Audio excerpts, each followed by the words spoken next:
काव्य अपने बिस्तर पर लेटी होती है। तभी उसकी माँ उसके पास आती है और उसको उठाते हुए कहती है, अरे काव्या उठ जा बेटा, 10 बज गए हैं। अगर तेरा ऐसा ही हाल रहा ना तो शादी के बाद ना तेरी सास तुझ पर ऐसे ही लठ बरसाएगी।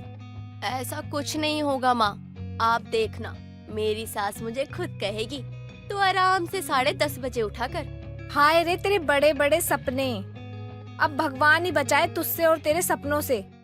इतना बोलकर काव्य की माँ वहाँ से उसे बिना जगाए ही चली जाती है और अपने कामों में बिजी हो जाती है। कहते हैं शादी को लेकर हर लड़की के अपने सपने होते हैं, लेकिन क्या हो जब शादी के बाद सारे सपने ही चकनाचूर हो जाएं? ऐसी ही कहानी है काव्या की। काव्या जो अपने घर में अपने माँ और पिताजी के साथ रहा करती थी, उसकी शादी की उम्र हो चुकी थी और उसकी उम्र की सभी लड़कियों की यानी कि उसकी सहेलियों की भी शादियाँ हो चुकी थी। काव्या को अपनी शादी को लेकर बहुत सारे अरमान थे और ऐसे ही एक दिन काव्या अपने बचपन की दोस्त दिया को फोन करती है। दिया, कैसी है तू अपने ससुराल में? शादी के बाद तो तू मुझे भूल ही गई है। मैं बिल्कुल ठीक हूँ काव्या, तू बता कैसी है और तू कब शादी कर रही है? यार शादी के लिए तैयार तो मैं हूँ, इसलिए तू भी विश कर कि जल्दी जल्दी मेरी शादी हो जाए, लेकिन मेरे लिए ढंग का कोई लड़का भी मिल जाए। वैसे तू बता, तेरे ससुराल में सब कैसे है? तेरी सास कैसी है? मैंने जहाँ तक सुना है सास बहुत ड्रामे करती है और बहुत खड़ूस भी होती है। सच बता, तेरी सास भी खड़ूस है क्या? अब सास को लेकर तुझे क्या ही बताऊँ काव्या, मेरी सास ने तुमने जीना हराम कर रखा है। बस इसी वजह से मैं तुझे कॉल नहीं कर पाती। मेरी सास ना हर चीज में नुक्स निकालती रहती है, उसकी ये बहुत बुरी आदत है। अच्छा करती तो भी नुक्स निकालती है और बुरा करती फिर भी निकालती है। थोड़ा भी खाना ज्यादा बना देती तो परेशानी होती है, फिर वो चाहे जितना भी अच्छा क्यों ना बनाओ, हर चीज में कमी निकालती रहती है बुढ़िया। खुद तो घर का एक भी काम नहीं करती और मुझे कामचोर कहती है। रात को 1 बजे जाती हूँ मैं सोने और सुबह 5 बजे उठ के आ जाती है। 5 बजे सर पे आके नाचती है और कहती है बहू चाय दे दे। अरे उनको अच्छी बहू मिली है ना, इसलिए उन्हें कदर नहीं है। कोई बुरी मिलती तब पता चलता उन्हें। हे भगवान, सास इतनी खड़ूस होती है क्या? अगर भगवान न करे मुझे ऐसी सास मिल गई ना तो मैं उसे कैसे झेलूंगी। मुझे अब शादी ही नहीं करनी और ना ही मैं शादी करने वाली हूँ और ना ही मैं ऐसी सास झेलूंगी। मैं तो माँ को मना कर देती हूँ कि मुझे शादी नहीं करनी। दिया के मुंह से सास की बुराइयां सुनकर काव्या का मन भी शादी से हटने लगता है और वो हर समय इसी सोच में रहती, आखिर सच में क्या सास इतनी बुरी होती है? तभी उसकी एक और दोस्त निधि का फोन आता है और काव्या निधि से भी सेम सवाल करती है, जिस पर निधि काव्या से कहती है, अरे पागल है क्या तू?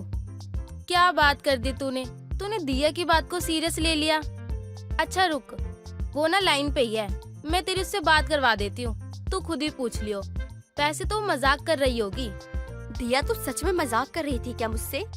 अरे यार सॉरी, मुझे तुझे छेड़ने में बहुत मजा आता है, इसलिए मैंने तेरे से मजाक किया।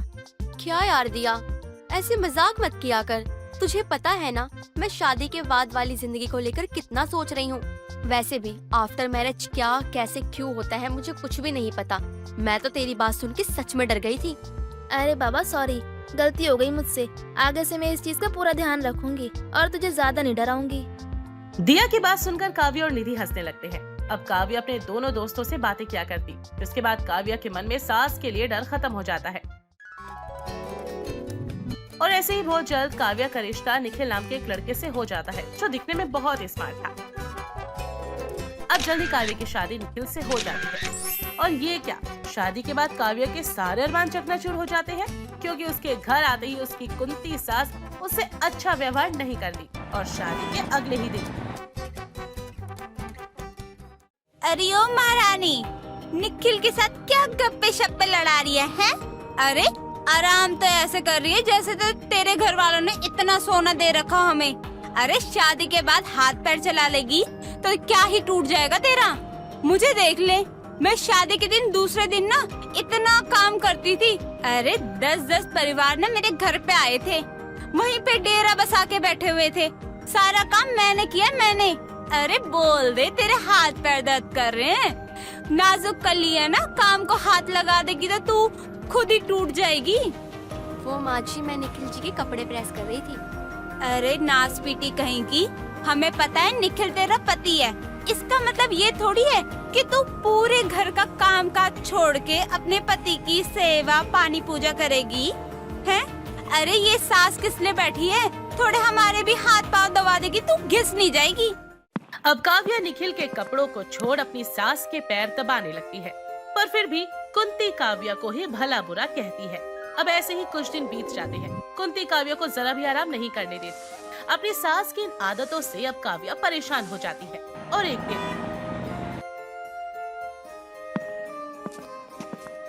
क्यों रे बहू, आज ससुराल में मुफ्त की रोटियां खानी है क्या तुझे, जो काम काज नहीं कर रही? और आज देख रही हूँ मैं, तूने आज कपड़े नहीं धोए, क्यों? तेरे मामा की शादी है क्या, जो इतना सज धज के बैठी हुई है? वो ना माँ जी, आज मेरी थोड़ी तबीयत ठीक नहीं थी, इस वजह से मैंने कपड़े नहीं धोए। लेकिन आप चिंता ना करें, मैं आपके सारे कपड़े कल धो दूंगी। काव्या की ये बात सुनकर कुंती उसका हाथ पकड़कर मोड़ देती है और उसे धमकाते हुए कहती है, अरे मेरी सगी बहू भी होती ना तो ऐसी ही करती उसके साथ।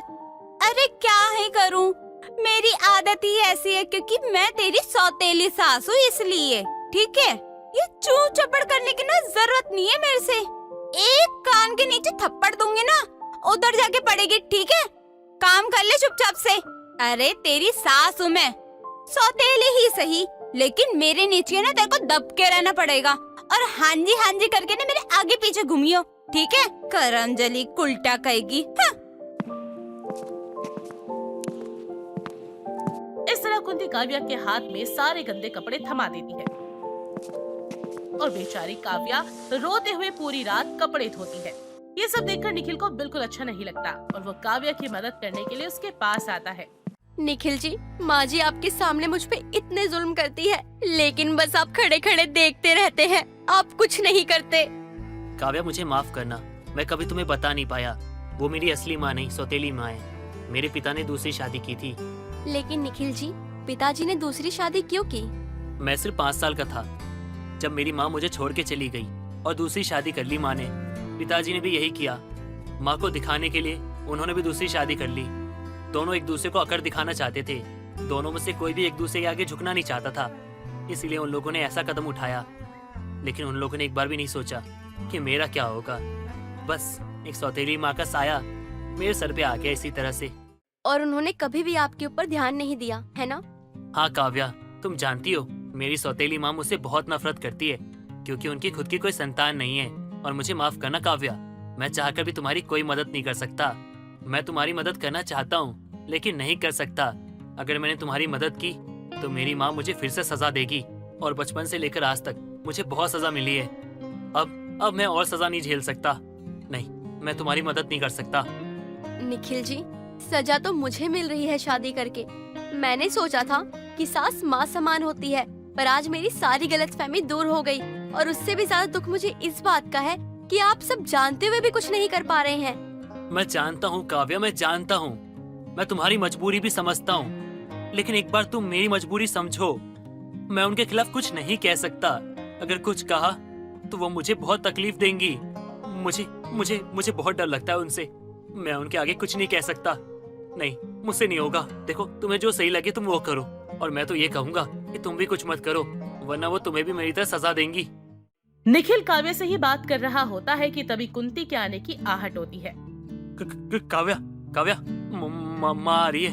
अगर उन्होंने मुझे तुम्हारे साथ देख लिया तो बहुत बड़ी गड़बड़ हो जाएगी। तो वो मुझे सजा देंगी। नहीं, मैं जा रहा हूँ। इस तरह निखिल जल्दी से वहाँ से अपने कमरे में चला जाता है।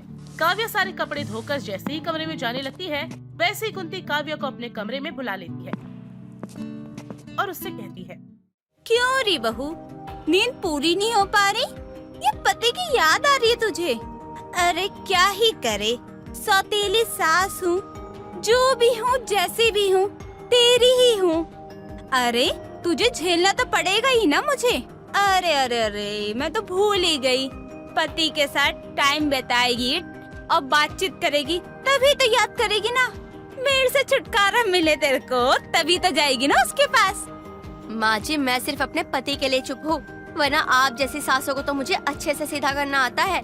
मैं नहीं जानती ऐसी कौन सी बात है जिसके कारण निखिल जी आपके खिलाफ नहीं जाते हैं, लेकिन मैं इतना जरूर जानती हूँ कि आप माँ नहीं, डायन है, डायन।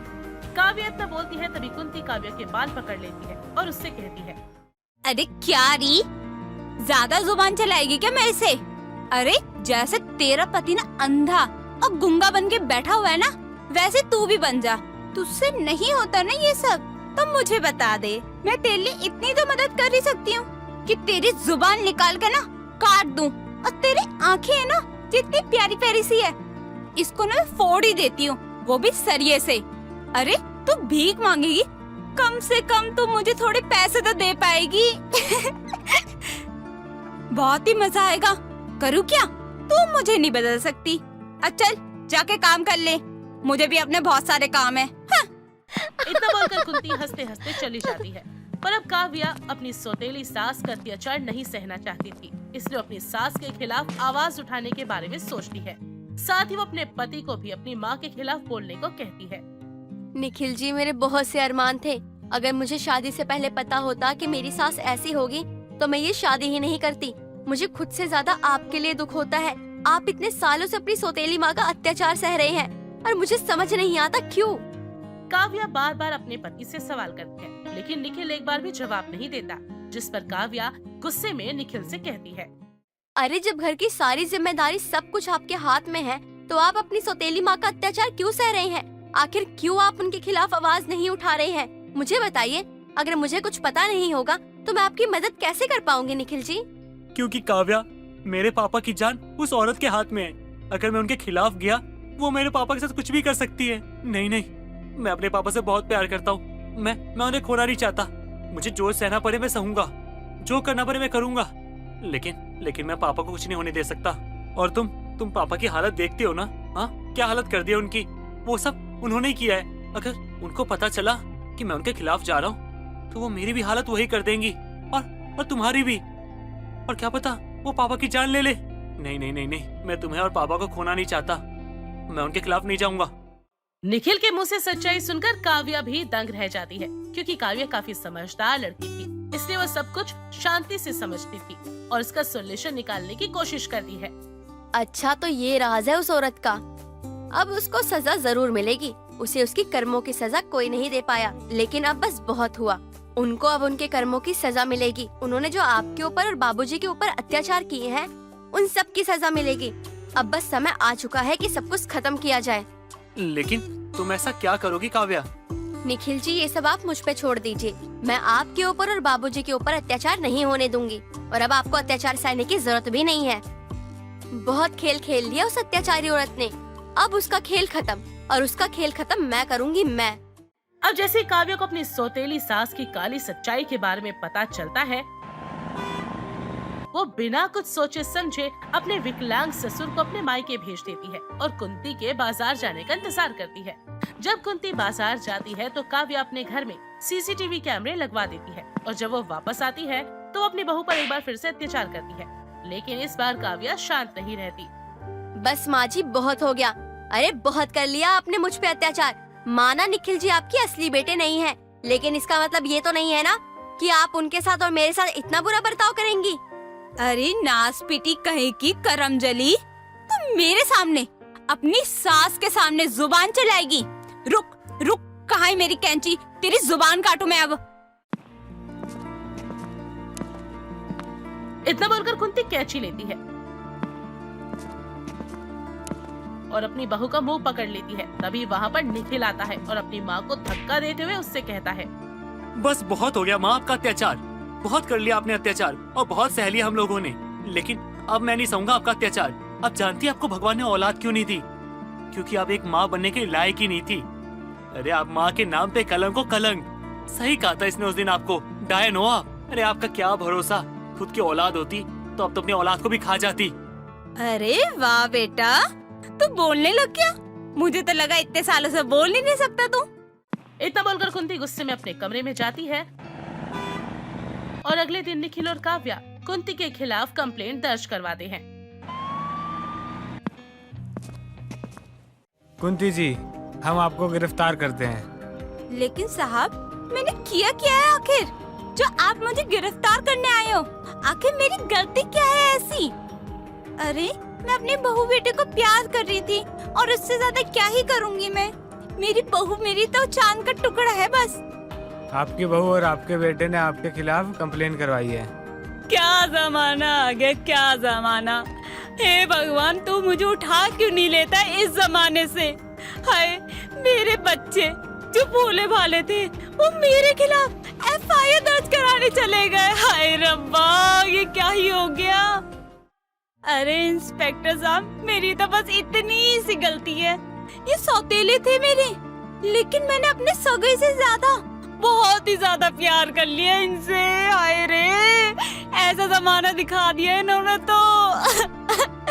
अरे इन बच्चों ने मुझे कितना मारा, ये देखो मेरे हाथ में निशान। अरे इंस्पेक्टर साहब, मुझे क्यों ले जा रहे हो, इनको ले जाओ। इन्होंने तो बहुत ही मारा है मुझे, बहुत ज्यादा।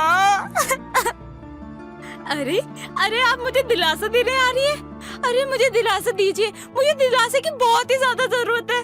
कांस्टेबल मैडम, आप ही तो मेरा एक सहारा है, आप भी तो एक माँ हो। दिख रही हो मुझे माँ, सिंदूर है, बिंदी है। अरे आप मुझे दिलासा दीजिए, मुझे गले लगाइए। मैं कुंती की बात सुनकर फीमेल कांस्टेबल आगे आती है और कुंती को एक जोरदार थप्पड़ लगाती है। अरे कितना जोर से थप्पड़ मारा है आपने, मुझे तो अपने साथ पुश्त हुए याद आ गई। अरे अरे, मैंने आपको दिलासा देने के लिए बोला, गले लगाने के लिए बोला, थप्पड़ काहे मारी आप? ये नाटक अपना बंद कीजिए, क्योंकि सबूत है हमारे पास। इस तरह पुलिस कुंती के अत्याचारों को से दिखाती है और कुंती की सारी चालाकी धरी की धरी रह जाती है। पुलिस उसे गिरफ्तार करके उसके किए की सजा देती है। वहीं दूसरी ओर काव्या, जैसा कि उसने शादी के बाद अपना जीवन जीने के बारे में सोचा था, अब वो बिना किसी रोक टोक के और बिना किसी परेशानी के अपने ससुराल में बिना सास के एक खुशहाल जीवन जीती है।